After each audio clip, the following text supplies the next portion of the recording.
Hi there, it's Natalie, your wellness consultant, and welcome to another episode of Wellness with Wisdom. Winter's in full effect here in the Northern Hemisphere, so I thought it would be timely to discuss natural options for treating upper respiratory infections like sinus and chest congestion, coughs, and mucus management. Now, before we dive in, let me just give you my friendly reminder. The information we provide is not intended to be a substitute for medical treatment. Please consult your medical care provider before using herbal medicine, particularly if you have a known medical condition or if you are pregnant or nursing. If you are worried about any health condition, it is always advisable to have a face-to-face consultation with a qualified healthcare practitioner in order to obtain a diagnosis and treatment advice. So let's get started with the science behind chicken soup. Yes, there's science behind it. So in the year 2000, a study was published in a scientific journal, and it suggested that the mild anti-inflammatory effect conferred by chicken soup could be one of the reasons behind the soup's ability to mitigate symptomatic upper respiratory tract infections like the common cold. So typically, when an individual comes down with a cold, the body responds with inflammation in the upper respiratory tract. The inflammatory response in turn signals white blood cells to migrate to the region. And this migration of white blood cells into the upper respiratory tract may contribute to the commonly encountered cold symptoms such as your stuffy nose. So when the researchers measured the ability of the white blood cells to migrate through a filter from one side of a chamber to the other side, they found that fewer cells migrated to the other side of the chamber in the presence of chicken soup. So as a result, the scientists of the study proposed that there's some sort of ingredient in the soup that may be responsible for slowing or blocking the migration of these white blood cells to the upper respiratory tract, and thus it aids in the relieving of cold symptoms. And there was another study in 2012 published in another journal, the American Journal of Therapeutics, that suggested that a particular compound called carnosine, which is found in sources like chicken soup and chicken breast, could inhibit the pro-inflammatory conditions typically associated with the initial stages of viral infections and prevent the development of the common cold.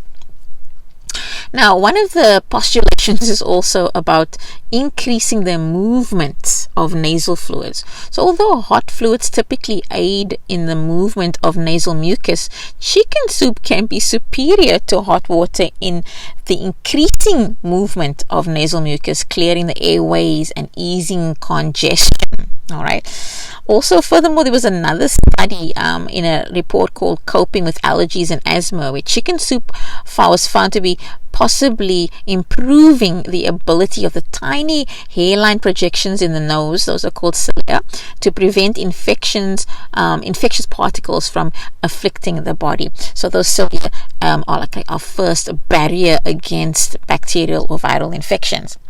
Okay, so that's quite interesting. Now, there's just one more thing I wanted to mention about chicken soup before we move on, and it's actually the ingredients besides the chicken. So there are usually, we'll see three major ingredients in chicken soup: garlic, onions, and ginger. All right.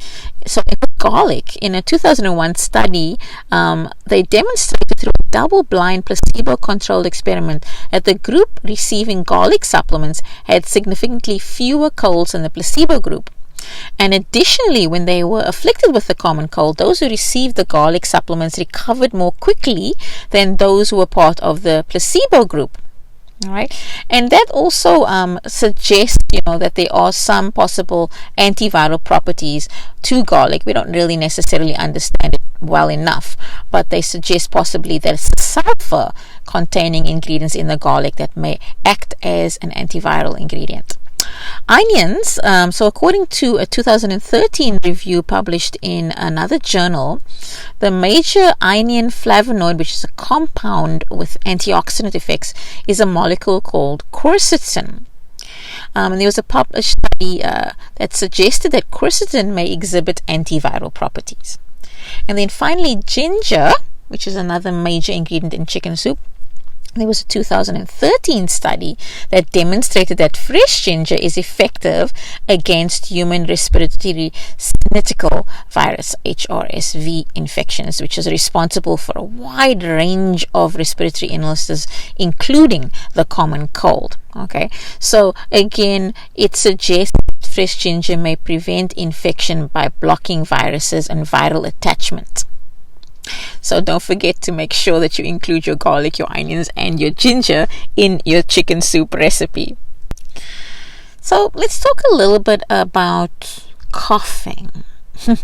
So what exactly is a cough? Well, when you're awake at night and you're cursing your cough for starting up every time you try to lie down, you probably don't stop to think about what your body's actually doing, and it's actually doing something useful, actually something essential. So a cough is caused by a reflex action to clear your airways of mucus, for example when you have a cold, or to blitz away irritants like dust. There are two main types of coughs. There's that chesty cough, which produces a lot of thick mucus, which we call phlegm, and that's to clear, and that cough is meant to help to clear those airways. Your cough will feel wet, and you'll find yourself bringing up phlegm or mucus. The other type of cough generally is a dry cough, which doesn't produce any mucus. So typically, it feels maddeningly tickly, and it may quickly lead to a sore, dry throat, especially with continuous coughing. Now, a word of caution about coughs though before we go any further. While most don't need a doctor's attention, you should always see your GP if a cough lasts longer than 3 weeks, and if it's severe, and if it quickly gets worse, or you have any breathing difficulties, chest pain, or swollen glands in your neck, or if you're losing weight for no obvious reason, or if you have a weakened immune system. These can all be signs of a more serious underlying cause. Alright, so keep that in mind. Now, why not just use over-the-counter cough syrup? Well, in one recent study, there was a 14% chance, 14% of people who used over-the-counter cough syrup experienced unwanted side effects, including nausea, headache, chest pain, and even a worsening cough. So it's not quite what you want when you're trying to buy your bottle of cough mixture. You want some relief. Now, I'm going to talk a little bit about some natural cough remedies, and we're going to just start with honey. Now, before I go any further, one reminder: there is a risk. You need to be mindful. If you're giving honey, do not give honey to children under the age of 1.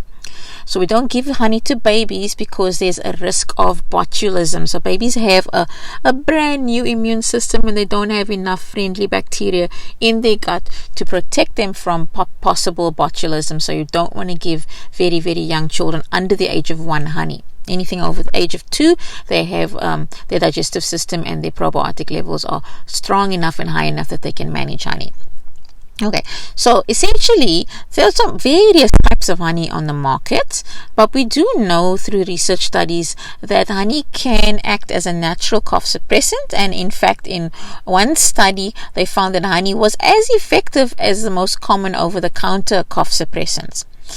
Now, as I mentioned, there are many different kinds of honey. Ideally, I would always recommend that you go with a raw unpasteurized honey, or at least a honey that is naturally sourced and that lists the sources of the flowers or plants that they're sourcing the honey from.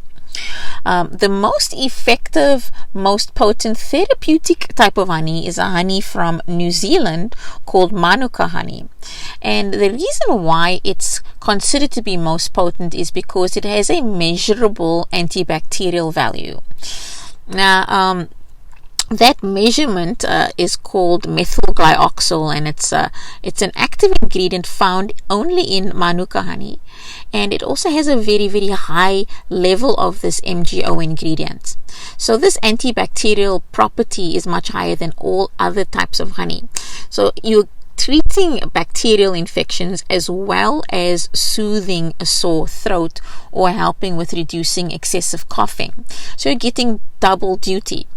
Now, the one thing I do remind people is that when you're using something like Manuka honey, the whole point behind Manuka honey is that we don't use heat to process this kind of honey, because the heat damages the MGO ingredient, which then will lower the antibacterial property to it. So keep that in mind. This is not really the kind of honey you want to be mixing into tea. This is the type of honey that if you have a sore throat or a cough, you're taking it on a teaspoon and you're just letting it melt in the back of your throat, and just repeat that of every few hours, every 3 or 4 hours. Okay, so give it directly to children or take it directly as an adult rather than mixing it into something, because it does reduce the antibacterial property to the honey. It will still have that soothing effect if you mix it into tea, but keep in mind that, hopefully we want to get that double duty, especially if we're using something like Manuka honey. Now, just a word on potency. I usually suggest that you look for an MGO 100 or an MGO 250. There are much higher doses, but the higher doses are more for more serious infections like stomach ulcers. So stronger doesn't necessarily mean better. If you're talking about cough and cold treatment, I would usually suggest between MGO 100 and MGO 250 for the Manuka honey, and then just continuously repeat it throughout the day. Now keep in mind, some people will take cough suppressants because the coughing is excessive. Just keep in mind that you should really only use cough suppressants at night, especially if the coughing is keeping you up at night. Because again, if your coughing is productive, you want to get rid of the phlegm, and that is the way that your body is releasing that mucus that's building up in your respiratory system. So if you suppress your coughing too much, then you're going to prolong your illness, because once we get rid of that bacteria, all that virus or bacteria that's in the mucus, right, has to be expelled. Now, one of the herbals that I like recommending is a herbal called ivy leaf, because ivy leaf was actually approved by the German Commission E for the use against chronic inflammatory bronchitis conditions, and also for productive coughs due to its action as an expectorant. So ivy actually relieves inflammation in your lungs and helps you to get rid of the mucus. That's what an expectorant does. It kind of picks up the mucus and helps you to get it out.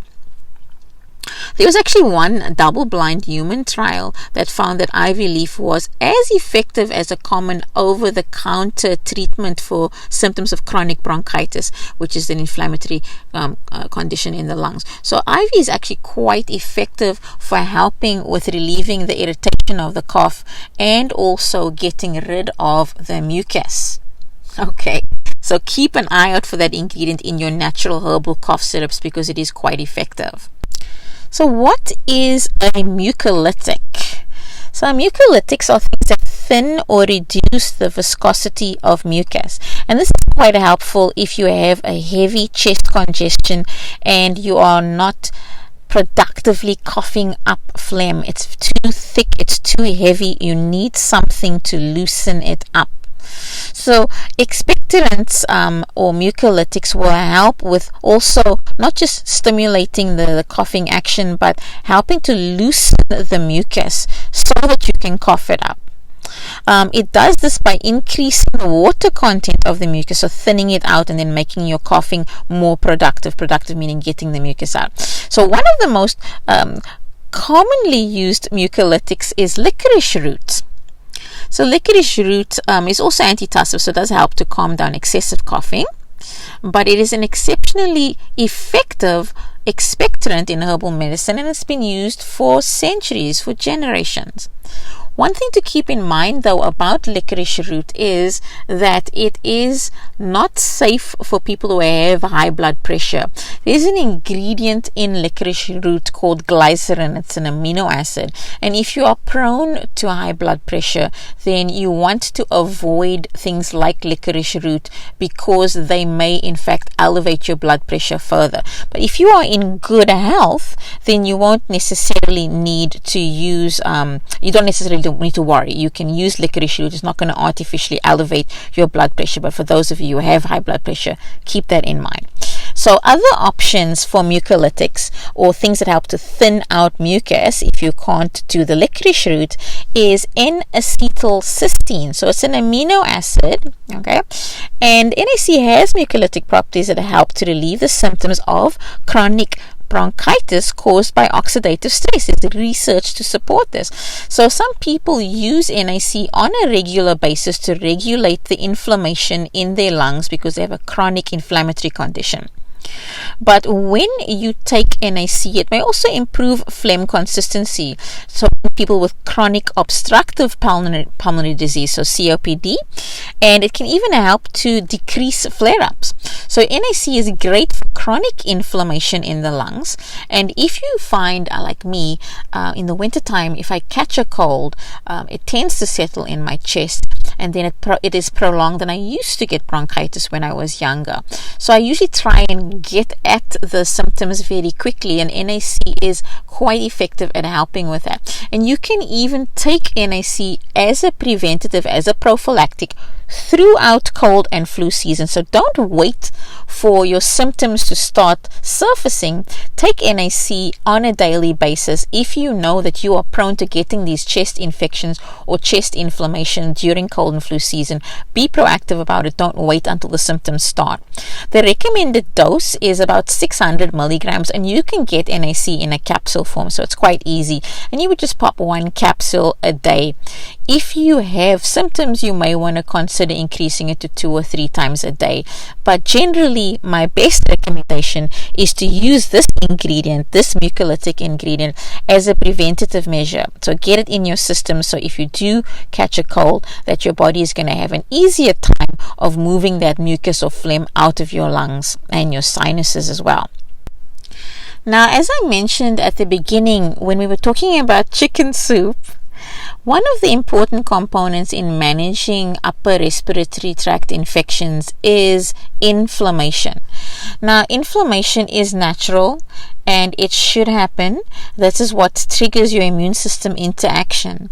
But the concern is excessive inflammation can prolong your symptoms. So in other words, it can make it harder for you to recover, and in some cases can cause more severe symptoms to occur. So we want a healthy inflammatory response, but we don't want an excessive inflammatory response. So let's start with eucalyptus. So eucalyptus can be taken in 2 ways.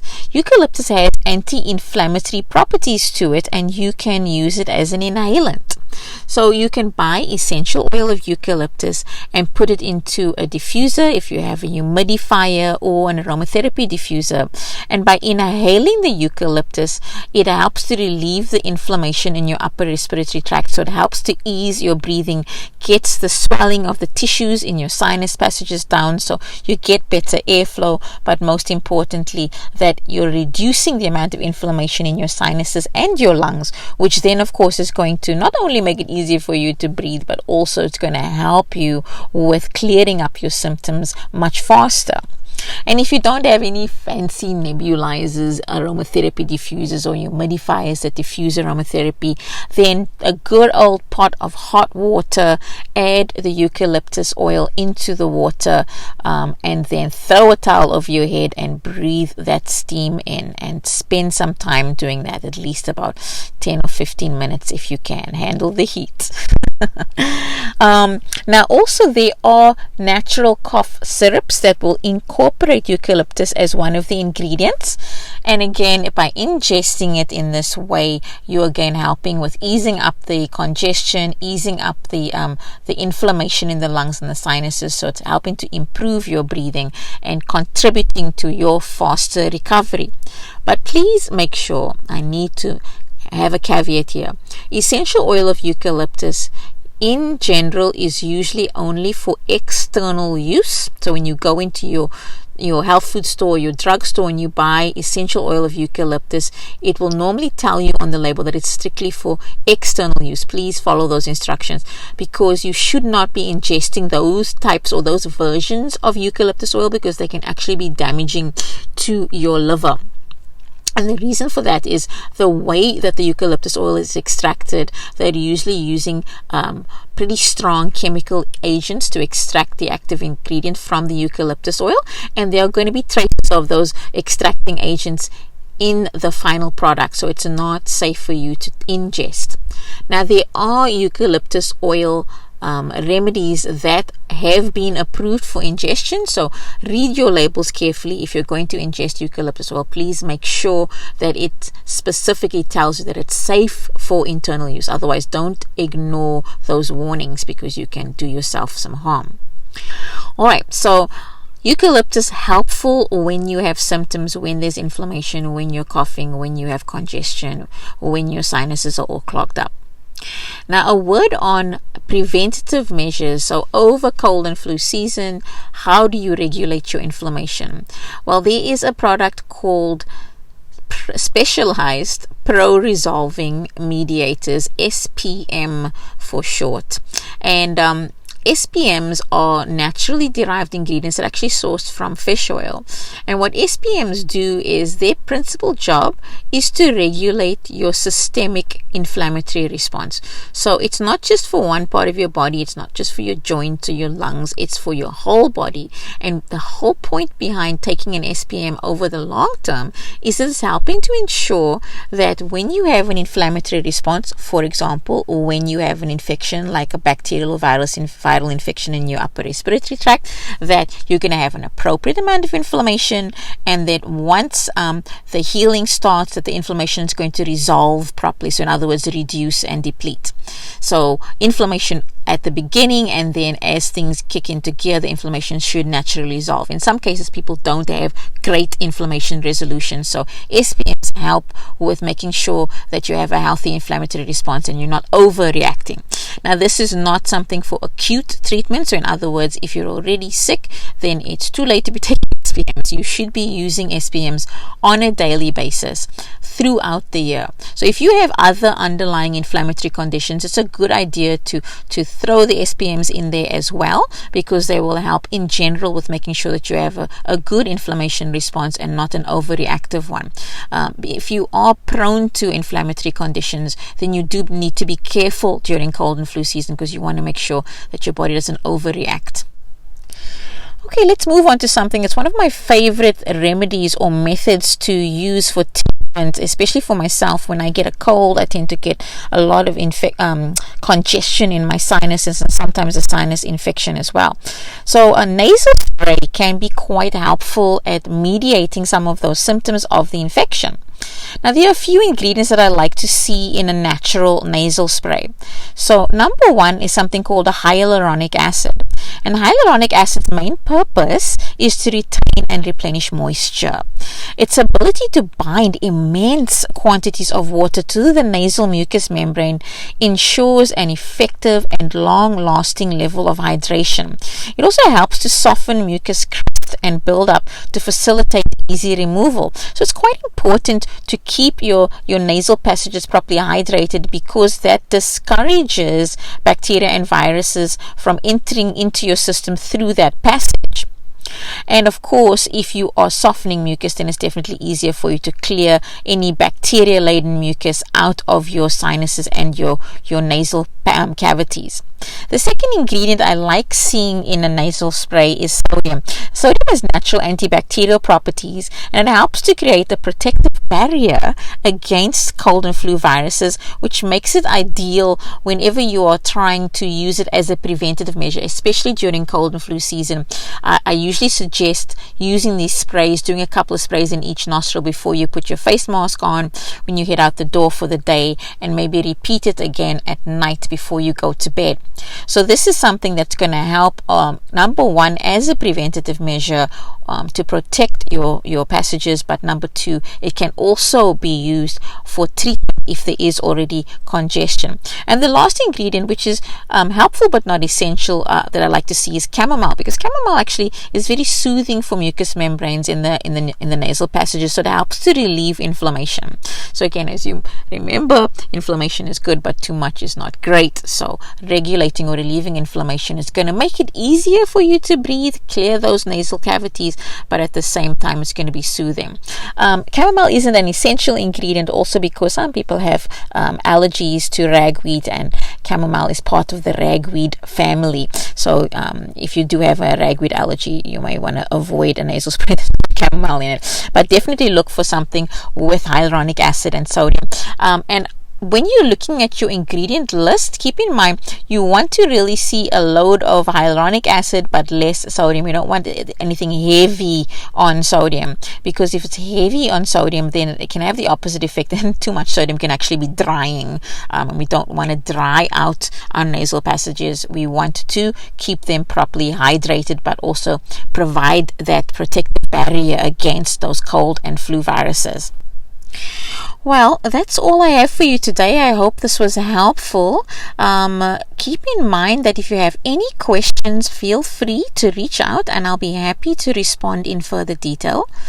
Also, you can find me on my YouTube channel, Wellness with Wisdom, or on Instagram at wellnesswith_wisdom.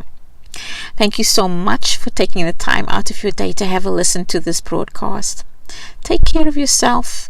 Take care of the ones you love, and don't forget to save some care for the strangers too. I hope you found this video helpful. If you did, please consider clicking the like button, subscribe, and yes, hit that notification bell so you'll know when next I post new videos.